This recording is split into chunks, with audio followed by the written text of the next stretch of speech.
Good morning, ladies. The 21-day fibroid fix. This is Floral Laurel, the fibroid flower child. And today I just wanted to do a little bit more reading. I have the prescription for herbal healing book. Again, this is an outdated version, 2002, but the information is still solid. You may be able to find a more updated version of this book. It is still available for sale. But today I wanted to talk to you about the herb dandelion. And I do take dandelion root. I know a bunch of us have been talking about dandelion tea. And I do take the dandelion leaves, the fresh leaves, and I put them in my smoothie. They're bitter, so I don't use very many, but I'll put maybe six or seven of them in my smoothie, with my green smoothie, and I don't taste the bitters. But I just wanted to read to you because there is different parts of the dandelion that we can use. There's the leaves and the root. And so just a real quick video about dandelion. The Latin name is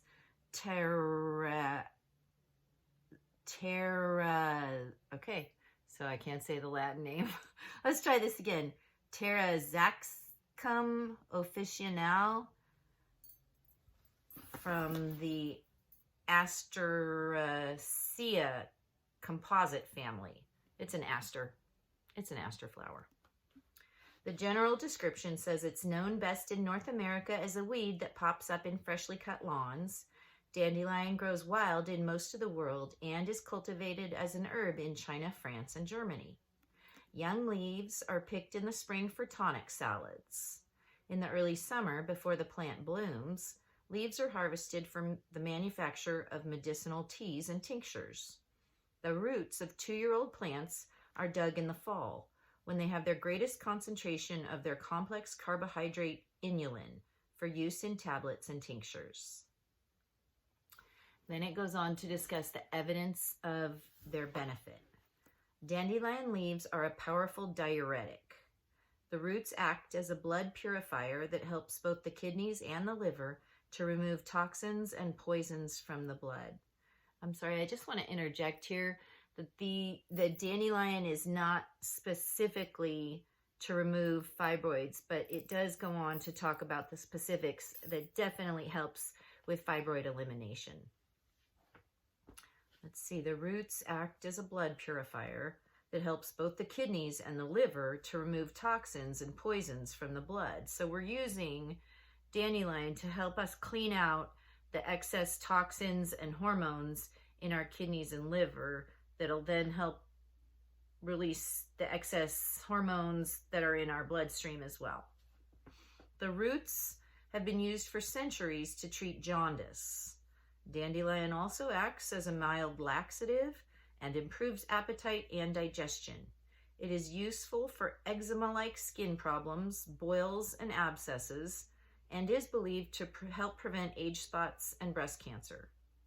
Benefits of dandelion for specific health conditions include the following. Anemia. Dandelion contains high levels of potassium, is a rich source of iron and vitamins. An ounce for ounce contains more carotene than carrots. Herbalists have used dandelion for generations to treat anemia due to deficiencies of folic acid, iron, and vitamin B12. It says bladder infection and premenstrual syndrome. Unlike many conventional diuretics, which cause a loss of potassium, dandelion leaves are rich in potassium. Using the herb as a diuretic results in a net gain of this vital mineral. Because of its diuretic effect, dandelion helps to relieve fluid retention in premenstrual syndrome and counteract urine retention in bladder infections. By increasing potassium levels, dandelion aids in alleviating muscle spasms and nighttime leg cramps. It also talks about dandelion for constipation, hemorrhoids, and indigestion. German research has shown that dandelion root is a mild bitter or appetite stimulant. Bitters of all types activate a reflex that increases the secretion of digestive juices by the lining of the stomach. Dandelion root has a significant cleansing effect on the liver by stimulating the production of bile, which ultimately results in increased transport of a variety of potentially noxious compounds to the stool. Increasing the release of bile also relieves constipation without causing diarrhea and stops spasms of the bile duct. Dandelion should be avoided, however, if you have gallstones, since increasing the flow of bile could increase pressure against the stones. It's also mentioned for irritable bowel syndrome, IBS. Bulgarian studies of a 5-herb combination including dandelion found that more than 95% of IBS sufferers were pain-free after 15 days of treatment. This herbal combination also improved regularity. I'm sorry, it does not go on to say what the herbal combination is. Liver problems and gallstones. The bitter principles in dandelion increase bile production and bile flow in the liver. Communication, throat chakra.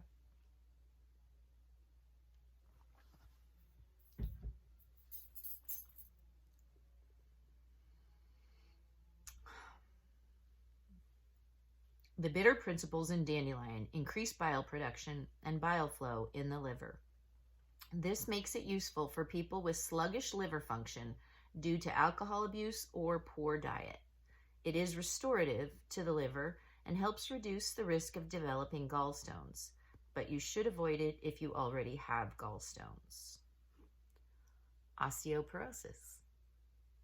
Dandelion is a rich source of boron, which helps to raise estrogen levels in the blood and in turn helps preserve bone. It is also a rich source of calcium and a fair source of silicon, which some studies suggest helps strengthen bone. It also helps with overweight. European herbalists frequently prescribe dandelion tinctures as a weight loss aid. Dandelion reduces water weight through its diuretic effect. It may also help the liver regulate blood sugars to avoid hypoglycemia, low blood sugar, frequently an immediate cause of binge eating. Also, the increase in bile flow stimulated by dandelion helps to improve fat metabolism in the body. In one laboratory study, animals that were given daily doses of dandelion extract for a month lost up to 30% of their body mass. The last section discusses consideration for use. It says dandelion can be taken in tablet, tea, or tincture form.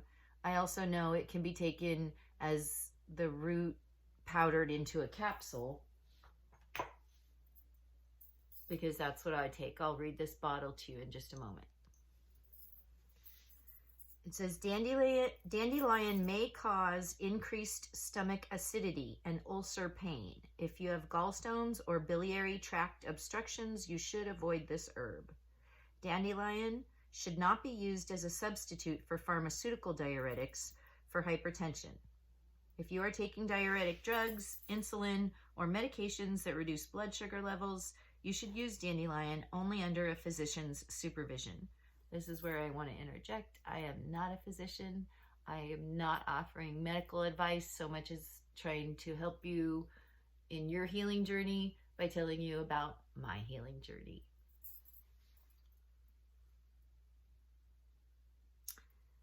People with known allergies to related plants such as chamomile and yarrow should use dandelion with caution. Dandelion also should be avoided during antibiotic treatment, especially treatment with ciprofloxacin, oxofloxacin, floxin, lomefloxacin, maxaquin, norfloxacin, noroxin, and enoxaxin penetrex, since it may keep concentrations of these antibiotics from peaking in the bloodstream, diminishing their ability to fight infection. Now, what I take is an herbal supplement. I buy the Sprouts brand. For a while, I tried buying a more expensive brand until I really sat and calculated the strength and the dosage, and I found them to be equivalent. And so I do go with the generic Sprouts brand. It says that there's 450 milligrams of dandelion root, and there's that word I can't say, Taraxacum officinale. And it says suggested use, take one capsule 1 to 2 times daily or as directed by your healthcare professional. Again, I'm not your healthcare professional, but I can only tell you what I do. I do take 1 in the morning and 1 in the evening. It's something that I use to support my liver and to support my blood. And that's what I have for you.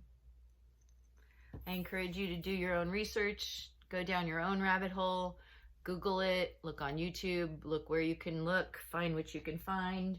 I also have holistic herbal, and I didn't look up dandelion root. This is a much more simplistic book, but it's really good because it has photographs. So let's see what we can find.